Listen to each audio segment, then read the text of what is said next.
विधानसभा में समाजवादी पार्टी के राष्ट्रीय प्रमुख महासचिव और वरिष्ठ सांसद प्रोफेसर रामगोपाल यादव ने जोरदार संबोधन दिया। उन्होंने क्या कुछ कहा, आइए सुनिए। प्रोफेसर रामगोपाल यादव जी। धन्यवाद श्रीमान। मैं आज 2 मिनट में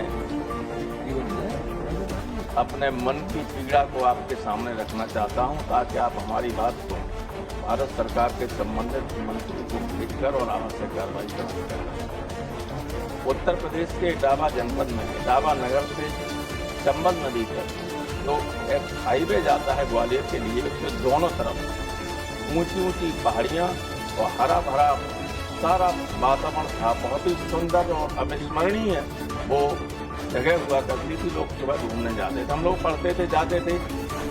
गर्मियों में भी उस सड़क का नाम, उस हिस्से को ठंडी सड़क कहा जाता था। लेकिन खनन माफियाओं ने जेसीबी और सबको लगाकर हजारों एकड़ जमीन को, सारी पहाड़ियों को खत्म करके कब्जा कर लिया और प्लॉटिंग करके बेच रहे थे। 1 इंच जमीन भी उन लोगों की नहीं है। 100% जमीन जंगलात वन विभाग की है और इसकी जानकारी सारे लोगों को है, लेकिन उस पर रोक नहीं लगाई जाती।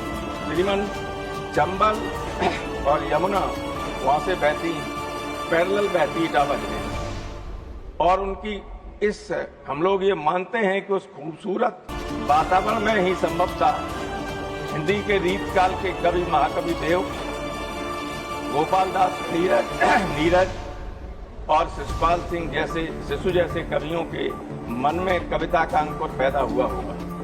क्योंकि ये सुरम्य वातावरण जो होता है प्रकृति का, वो व्यक्ति के मन और मस्तिष्क दोनों को परिष्कृत करता है। लेकिन इन लोगों ने सारा सत्यानाश कर दिया है। एक बार शिशु जी दिल्ली आए, अध्यापक थे, लौट के गए तो टीचर्स ने पूछा कि क्या देखा आपने, क्या अंतर है यहाँ और उसमें।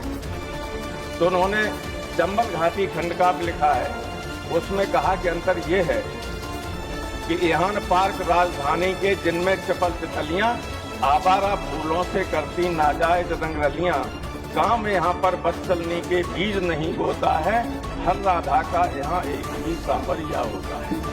उस वातावरण में पले हुए लोगों ने, हम लोग जब छोटे थे तब से वहाँ देखा, लेकिन अब वो सब खत्म हो गया, कुछ भी नहीं।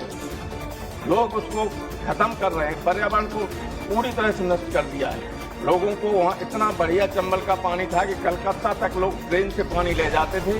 उस पानी के पीने से किसी तरह का पेट का रोग नहीं होता, कोई किडनी डिजीज नहीं, कोई कैंसर नहीं, कुछ नहीं, सब खत्म हो गया।